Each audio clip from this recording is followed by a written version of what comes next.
Oi, turma do sétimo ano, tudo bem com vocês? Sejam muito bem-vindos à nossa explicação de hoje. A gente vai mergulhar numa história fascinante. Como a Europa saiu daquele caos da Idade Média e foi parar no controle absoluto de uma pessoa só. É, literalmente uma jornada do caos ao controle. Vamos nessa?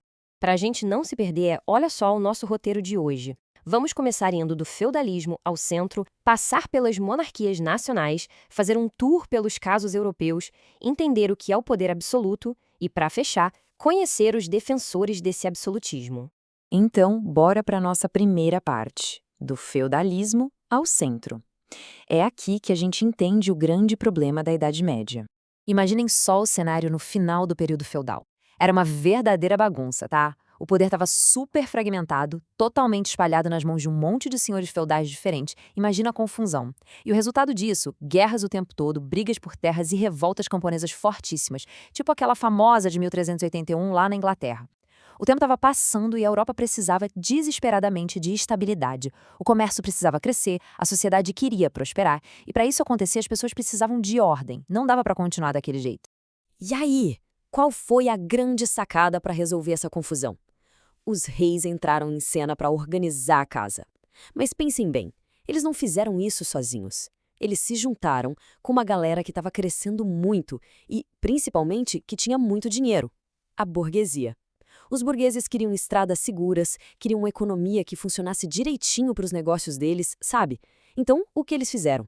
Financiaram os monarcas. Eles deram o dinheiro e, em troca, o rei garantia a paz e a estabilidade. Essa parceria entre a coroa e a riqueza foi o que começou a enfraquecer de vez o poder daqueles antigos senhores feudais. E isso nos leva à parte 2: as monarquias nacionais. A construção prática do Estado. Foi assim que começaram as principais transformações da Idade Moderna, todas puxadas por esses monarcas. Agora, pensem comigo. Para administrar tudo, criar leis e fazer justiça num território inteiro, eles precisavam de força de verdade. E como conseguir isso? Criando exércitos nacionais permanentes. Isso mesmo, tropas leais só ao rei, e não mais aqueles soldados que serviam aos nobres. Além disso, eles fizeram uma coisa muito inteligente: criaram uma moeda única para facilitar o comércio de todo mundo. Tudo isso ajudou a construir aquele conceito super importante de soberania nacional, que é quando um Estado passa a ser totalmente independente e autônomo. Mas olha, para essa centralização funcionar na prática, o rei precisava de ajuda. Afinal, ele não é onipresente, certo? Ele não podia estar em todos os cantos do país ao mesmo tempo. A solução foi criar uma burocracia estatal. O rei começou a nomear funcionários de altíssima confiança para cobrar os impostos e garantir que as leis fossem cumpridas.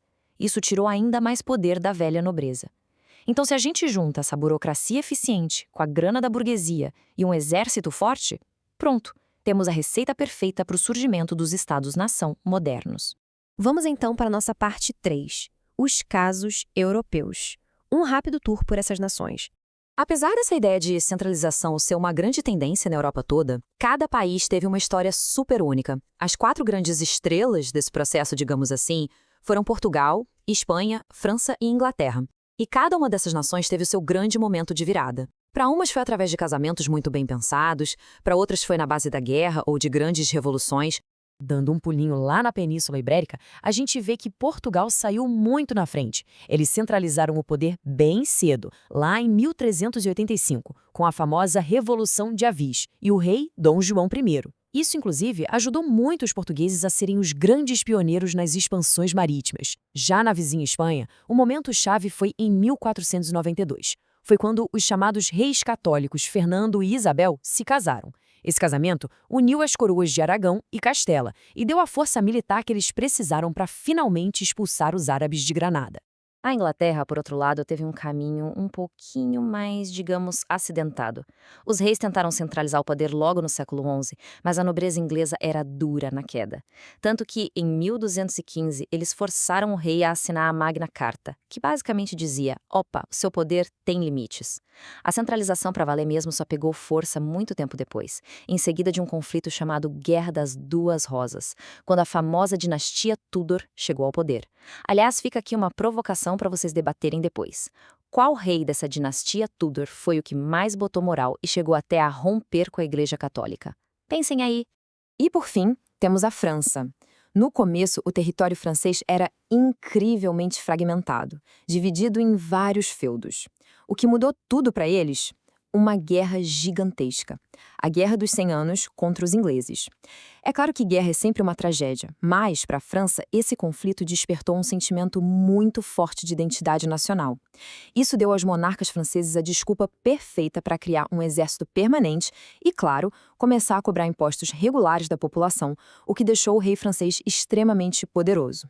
O que nos leva direitinho para a parte 4, o poder absoluto. A forma definitiva e máxima desse controle. Bom, o absolutismo é exatamente isso. O regime onde o monarca tem praticamente todo o poder em suas mãos. Para entender isso melhor, deem uma olhada atenta neste retrato maravilhoso da Rainha Elizabeth I da Inglaterra. Reparem em cada detalhezinho. Olhem essa quantidade de joias, as pérolas, essa coroa deslumbrante e, muito importante, o globo e o cetro que ela está segurando. Gente, essa riqueza toda não era só para ela ficar bonita no quadro, tá? Era política pura. O globo na mão dela significa que ela, literalmente, segurava o mundo político e econômico da nação nas próprias mãos. Ela podia criar as leis, cobrar os impostos, mandar no exército e até ditar as regras da religião. Era um controle absoluto. A coroa definitivamente não era só um acessório de moda. O monarca absolutista acumulava 3 papéis importantíssimos. Tinha um papel político, eles eram os chefes de Estado, os donos da bola, faziam leis e declaravam guerras. Tinha o papel social, o povo via o rei como grande protetor da sociedade e até como uma ponte entre os humanos e Deus. E por último, o papel simbólico. O rei ou a rainha eram o símbolo vivo, a encarnação do poder, da riqueza e da união do país. Basicamente, o país era o rei e o rei era o país. Simples assim. Mas aí vem a pergunta de $1 milhão. Parte 5, os defensores do absolutismo. Como é que eles justificavam todo esse poder? Pensem comigo, como é que uma pessoa só consegue mandar em todo mundo sem que a população inteira se revolte? Para que o povo aceitasse isso, eles precisavam de boas desculpas, ou melhor, de grandes justificativas. E 3 teóricos famosos fizeram exatamente esse papel. Primeiro, tivemos Nicolau Maquiavel.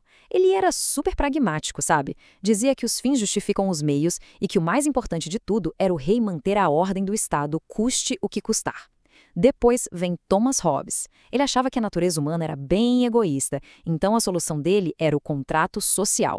Segundo ele, o povo aceita abrir mão da sua liberdade em troca da proteção do rei, para evitar que a sociedade vire um caos total.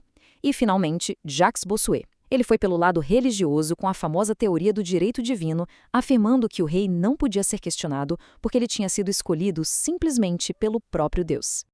Para a gente visualizar bem essa teoria do Hobbes, olhem com bastante atenção para esta ilustração. É a capa original do livro dele, chamado Leviatã. O detalhe mais incrível aqui é o corpo desse rei gigante. Cheguem mais perto e reparem. O corpo do rei não é feito de carne e osso, não. Ele é formado por milhares de pessoinhas pequenas que são os seus súditos. Isso é a imagem perfeita do tal do contrato social.